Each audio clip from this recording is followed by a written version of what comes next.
សួស្តីបងប្អូនកសិករចំគូទាំងអស់គ្នាថ្ងៃនេះថ្ងៃទី22ខែ3កាប់ស្មៅទៀតណាខ្ញុំ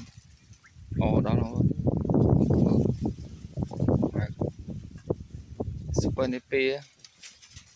ត្រូវភ្លៀងប្រមាណមេនឹងមកដេញលិចក្បាលអស់ដល់កដើមសុលមកមើលកមកនោះគោយកទៅយកស៊ីពេញមាត់មូលស្មៅចំគូស្រួល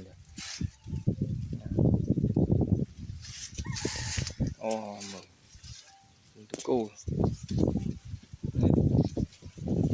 ស្មៅនោះ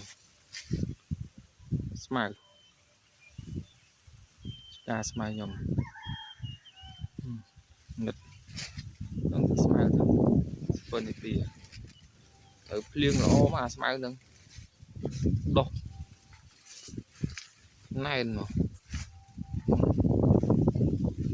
មើលស្មៅ